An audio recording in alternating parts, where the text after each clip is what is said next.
Choy, tanawan ninyo yung video choy para makita nyo sa kadako ang barko kung wala sa tubig. Pero kay minions pa tong outfit, manganta ta. Ba. Na. So muna ni guys, karon na mi diri sa China, sa Asia Pacific Shipyard.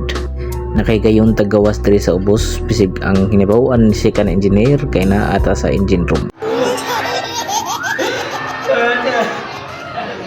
So, mao to, sugdan na nato ang atong pagsuroy-suroy diri sa ubos sa barko.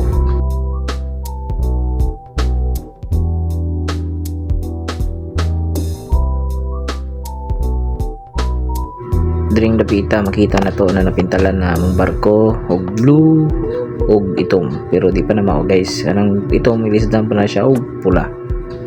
Diri guys makita na to na nahuman na silang taod sa among propeller ug nangandam na sila para itawod ang rudder.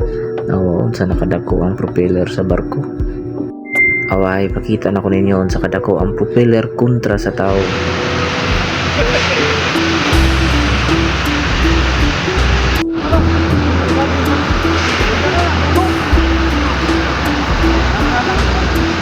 Tubig.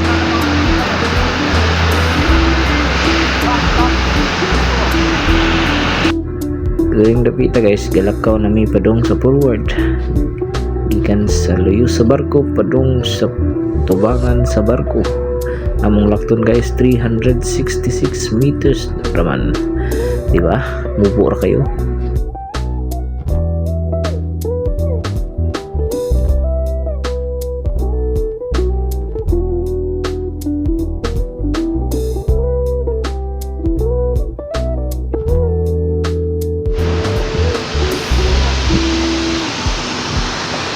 So mao ni guys, morning angkla sa barko na mo.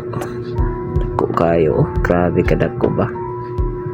Sana lang ni kung ikay matagal ka na ni. Mga Gina mao na magpugong sa mong barko kung magangkurahe mi para di mo dagan. Oh, grabe ba eh.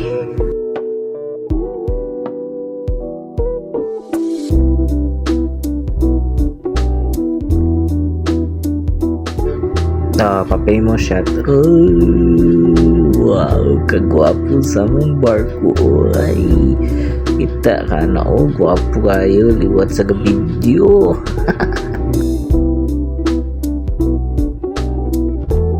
So mga na to guys, salamat sa inyong pag-uban. Bisag wala klaro atong video.